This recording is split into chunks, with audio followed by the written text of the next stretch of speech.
So I'm going to make this video about Hitler's war against Bolshevism. Uh, I'm sorry that I don't have my laptop. Generally, when I try and make content and stuff like that, especially about a serious topic like this, I'd like to be something more than just rambling at a camera. But I just don't have the equipment right now because that group of a-holes were part of getting me stripped of the equipment that I need to be as effective as I'd like to be in the propaganda war. But at the same time, the more important thing is the ideas that I'm trying to expose. And by expose, I mean espouse, which means talk about. Just a side note: English, our language, has been. We can all it seems like people can barely speak the language, and it's not good. I know there's a whole bunch of, I know you got to think though, right? And generally that's how I make my YouTube videos, right? They, like, if you see episodes 1 through 15, episode 5 is missing somehow. But the way that I would make these is I would just, ramble at my camera for 15 or 20 minutes and then edit in a bunch of clips and cut out all the ums and ahs and the weird tangents that I go down that don't necessarily lead somewhere.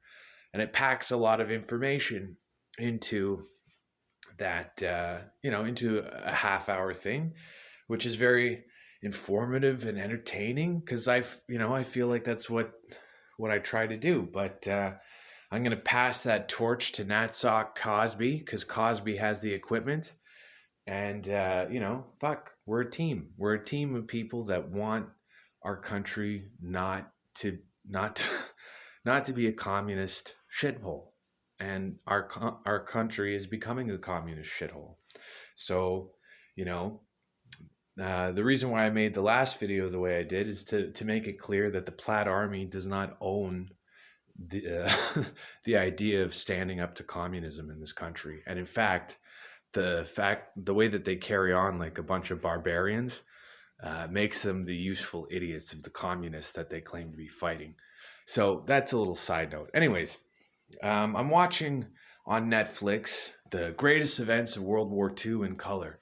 And I think it's very important for people that support the concept of Hitler's war against communism to not get bogged down in the weeds of all the things about National Socialist ideology that very clearly were part of why they lost, right?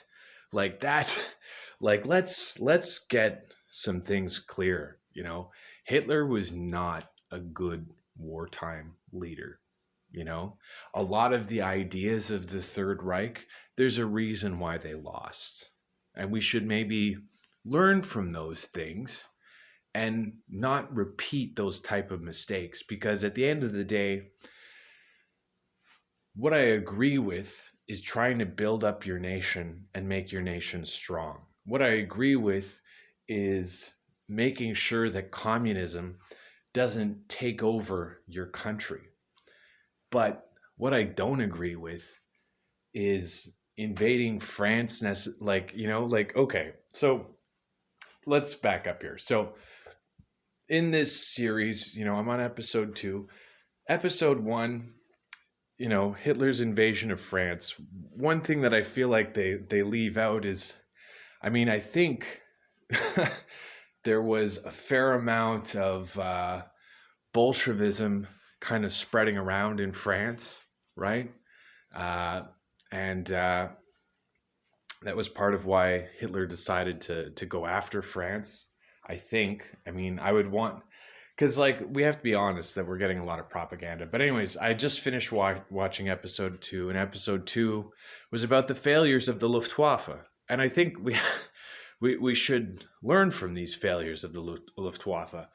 Episode 1, the lesson from episode 1 is the advantage of the blitzkrieg and methamphetamine, and the fact that I think it was Rammstein who kind of led the blitzkrieg offensive, and took a major gamble in driving his tank battalions all the way uh, to the coast, you know. But there, like, we have to be honest, there were mistakes that Hitler made, just from a battle perspective. For example, well, the other thing though is that Hitler didn't want a war with Great Britain, right?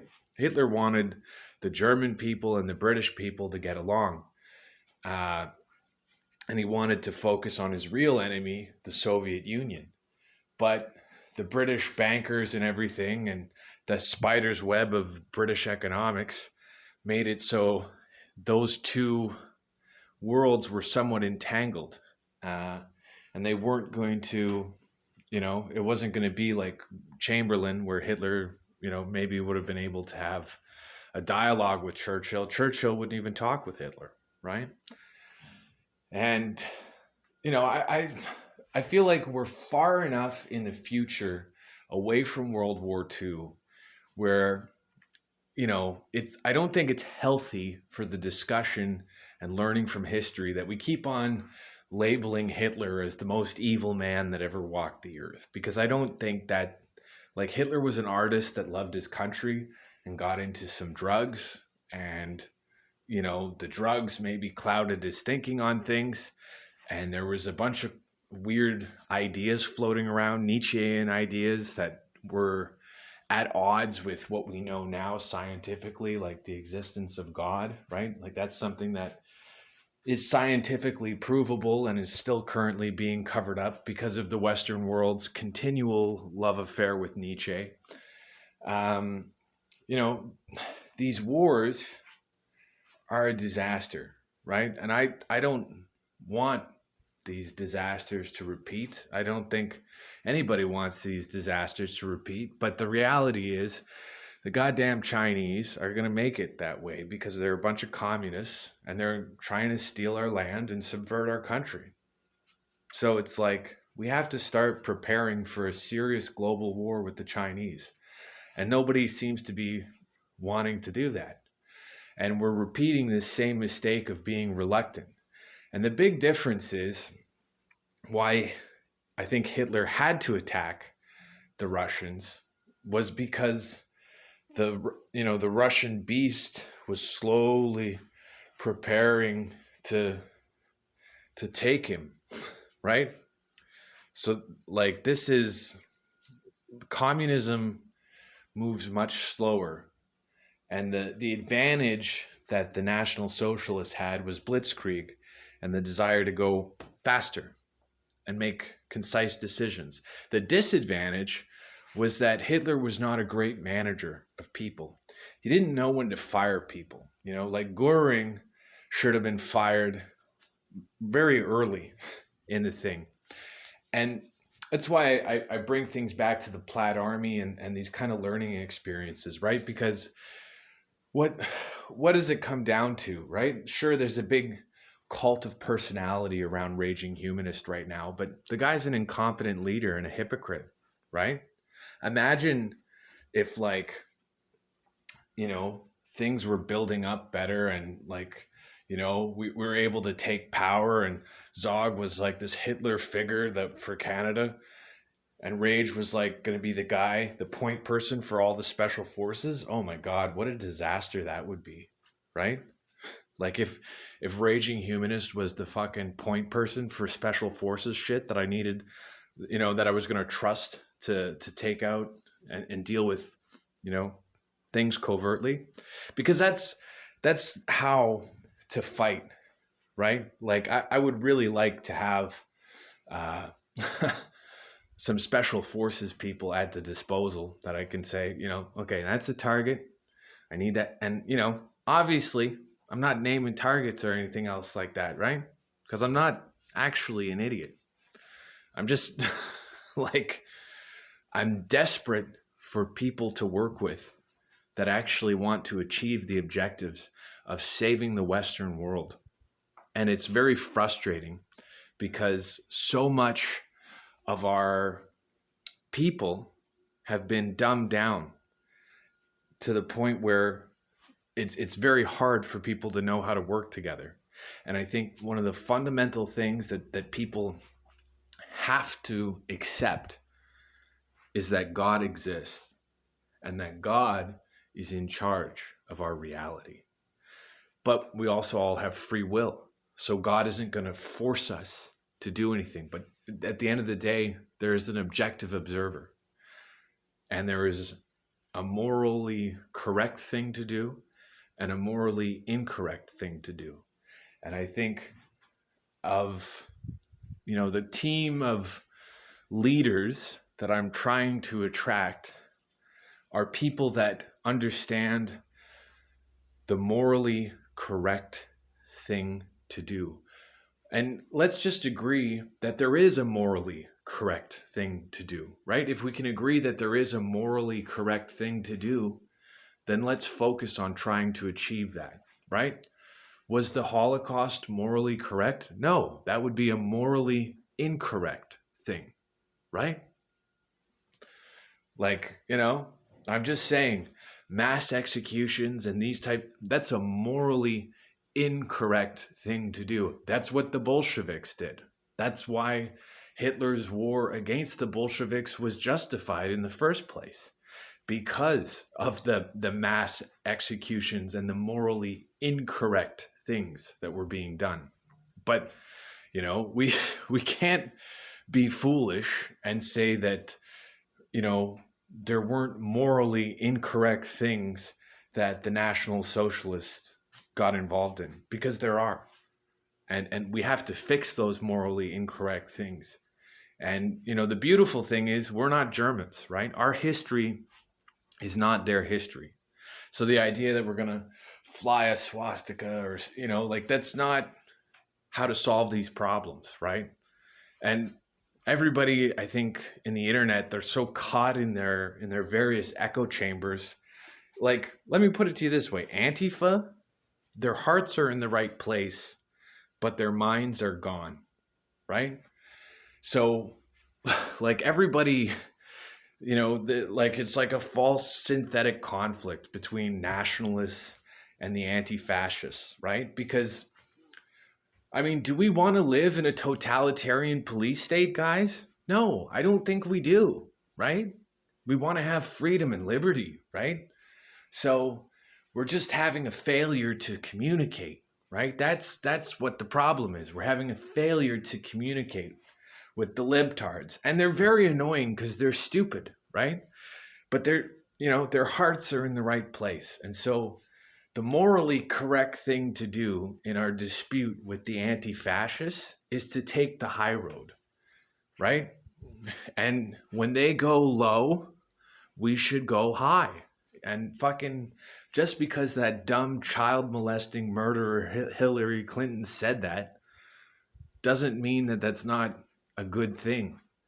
Because the thing is, sure, she'll say it, but does she go high? No, she just goes lower, right? So, what I actually mean what I say, like, we should take the high road. We should try and find the morally correct things to do.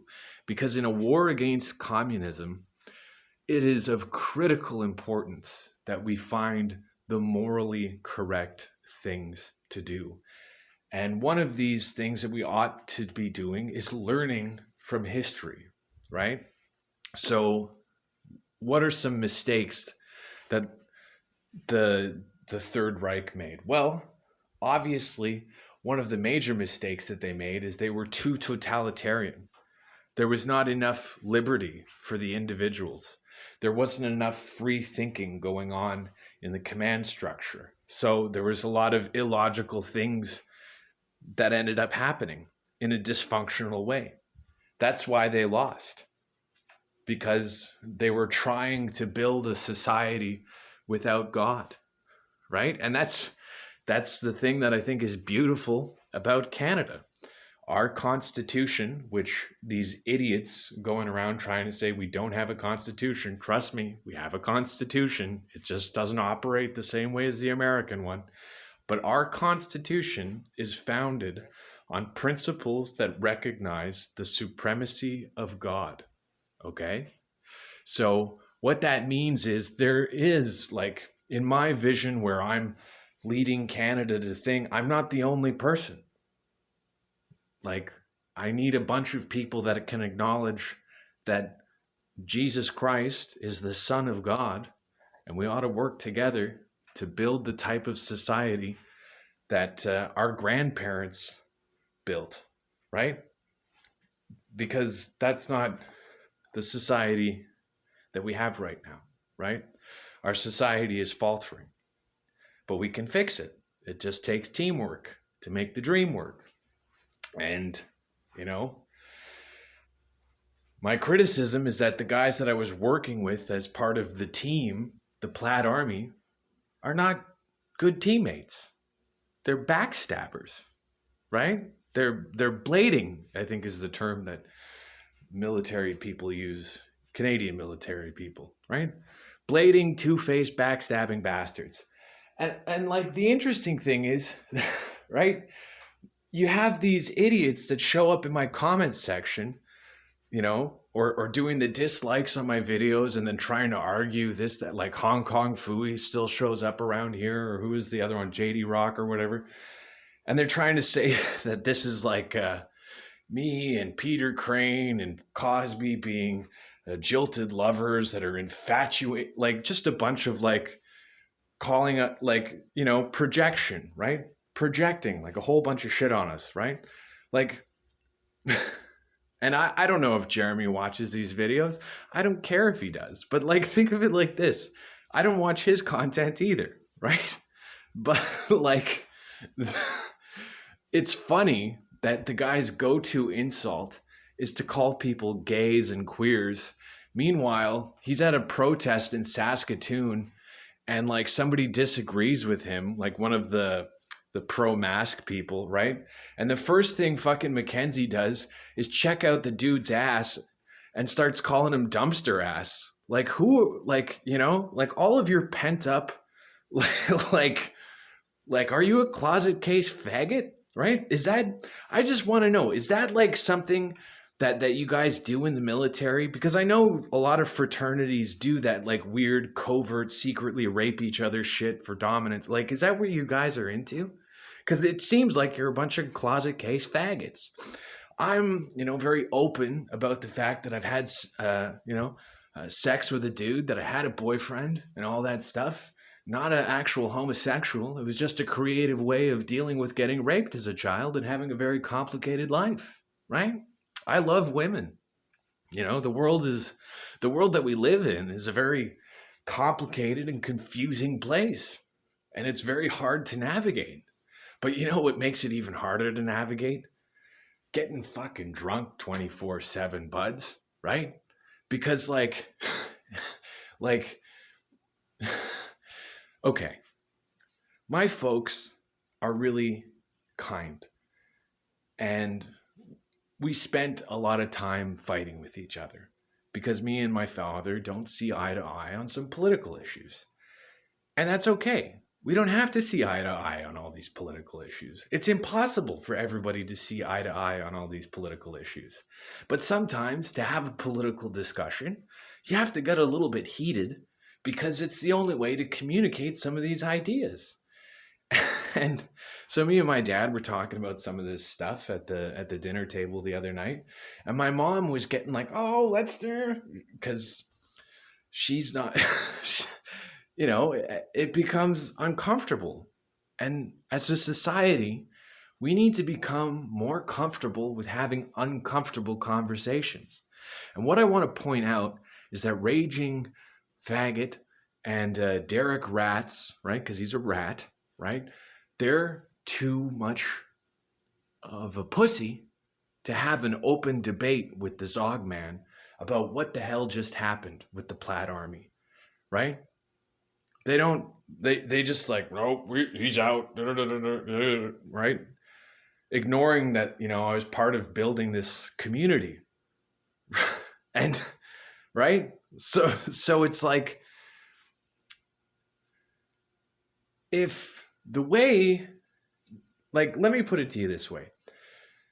The only way, the only thing that Raging Humanist has done with his life is murder people.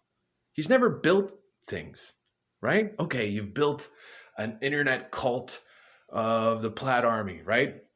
That's not really, you guys are just broadcasters. The Plaid Army was about the audience, right? At least that's what I thought, right?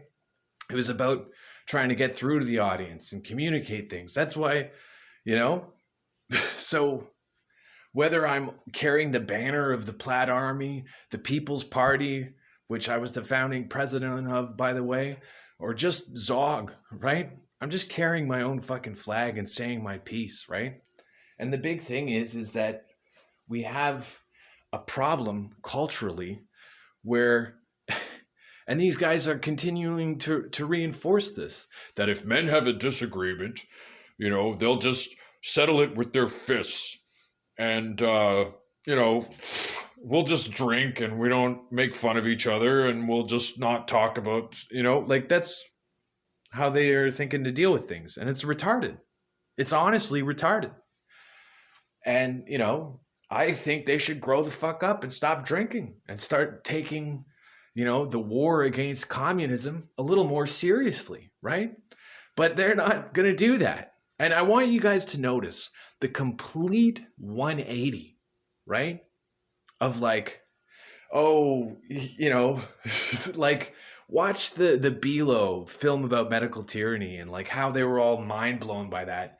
And then the minute that I step out of their fucking social hierarchy, which is dysfunctional, right? And start being like myself and being like, you know, that's got to improve. You guys got to work on that, right? As soon as I do that kind of stuff, oh, suddenly I'm a crazy person, right? Like, I want you guys to understand this. I'm probably going to get charged for the Justin Bork video that I made.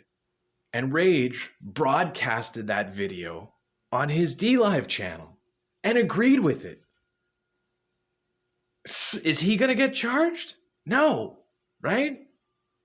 So this is like, and they're like, if I'm going to get charged for what I said in that Bork video, there is so much shit that all the rest of the Plaid Army has said.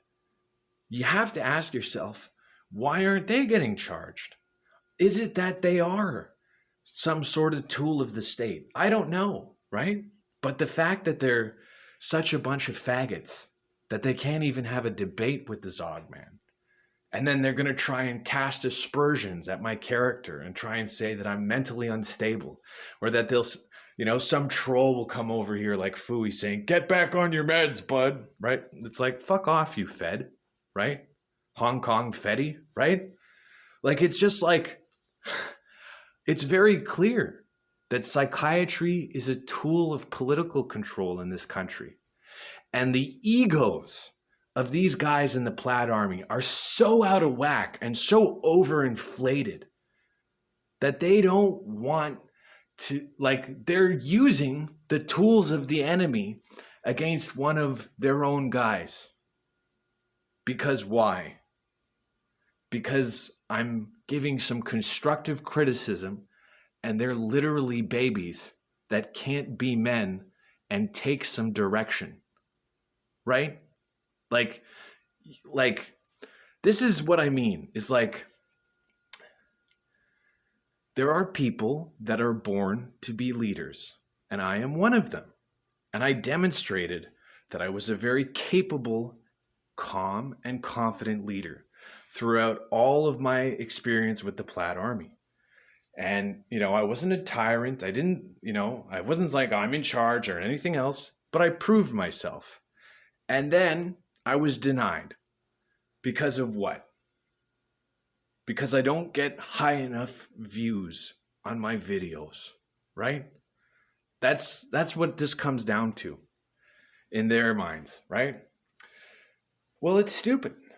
That's like stupid because that's like out of sync with the realization that shadow banning is a thing that exists. Obviously, I'm shadow banned. I mean, look at how much fucking man. And so this is what I mean, is like, these guys can't even engage in a public, honest discussion. They won't even engage in a private, honest discussion, right?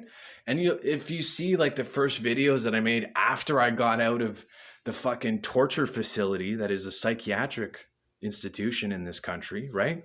The first few videos that I made were friendly and conciliatory and, trying to mend the fence. Not saying that I want to be part of your stupid organization, but like, is there like, it's just kind of odd because, I was ready to be covering each other's backs, right? Like, you know what I mean? And this is why I think this whole practice of blading that is apparently a thing in the Canadian forces. Well, no wonder so many of you guys end up committing suicide. All the guys that you fought with are a bunch of backstabbing assholes, right? And it's like, I think for all of the crying that we hear from Afghan vets like Rage about like, oh, it was so bad over there.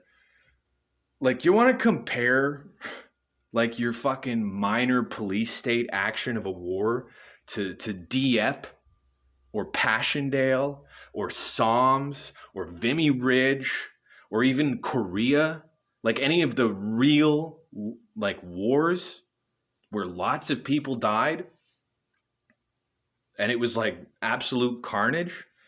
And you come at me and try and say because I want to improve the military, because I think there's some sick things in the culture and a bunch of things that need to get changed in our military. You want to say that I have stolen valor because I read Clausewitz and I understand how important it is for military commanders to read Clausewitz, and I have a real frickin' problem with the fact that no one, it seems, in the Canadian brass has read Clausewitz.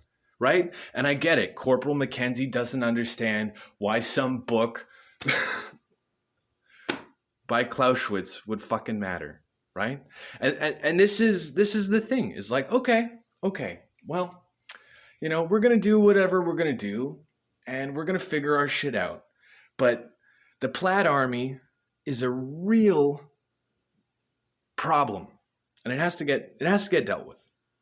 And so, I don't know how Mr. Mackenzie is going to humble himself, but he's going to have to eventually humble himself or have a debate, right?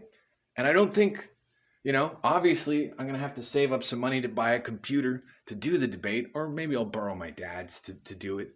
But, it would need to be a debate, and we'd need somebody to actually moderate the debate, like Steve LTT, right? Because, like... there are some things that we got to get to the bottom of. I mean, there really are. You know what? I am going to do my fucking signature 3333 because I'm already at 28 minutes here. Why not do the signature 3333? All of the, it's just absolutely ridiculous what I see going on. Because it's like, sorry guys, I'm a little bit thirsty. I'm going to get because I'm such a privileged, pampered soy boy, I'm going to get myself a San Pellegrino. That's right. The revolution is sponsored by San Pellegrino. Don't get yourself a Coke, have a San Pellegrino.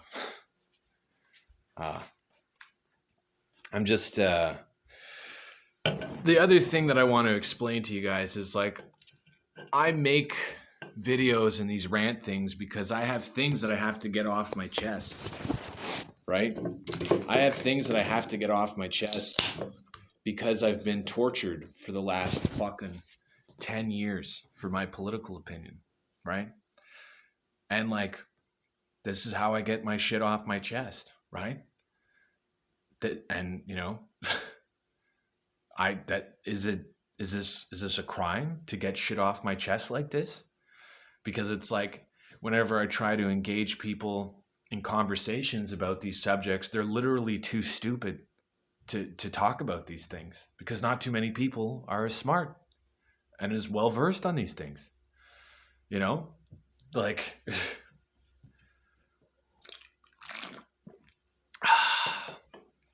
And so this is why I make my content the way I make my content. I'm not here to try and entertain you. I'm literally pleading with you to be part of a revolution and help win the war of hearts and minds, right? This is a war for hearts and minds. And the beautiful thing is the people that I attract to my channel, hearts and minds, right? Like, you know, because are you here to be entertained? No. You're here because you're getting intellectual nourishment, and your hearts are in this because you actually want Canada to be a great country, and I want Canada to be a great country, and I have a plan to make that happen. And I would just like some people that are mature and intelligent and sober enough to engage in this discussion.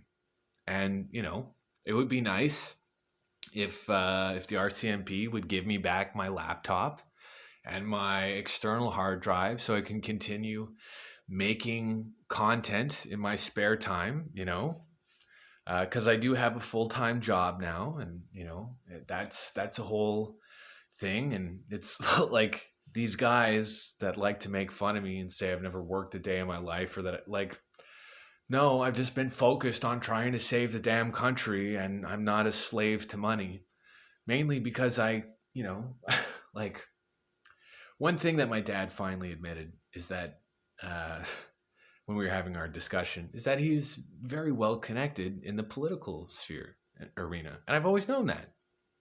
I've always known that about my dad. And I think the mistake is that I took that out on him personally. And, he taught me something during the last debate about learning to let people agree to disagree on things. I never understood that before. And so that's something that I have to work on. And I don't pretend to be perfect, Sometimes my dad does, but that's a constructive criticism for him and his generation. But that's okay, right? Like, it doesn't, my dad's a good man. The way I look at it is,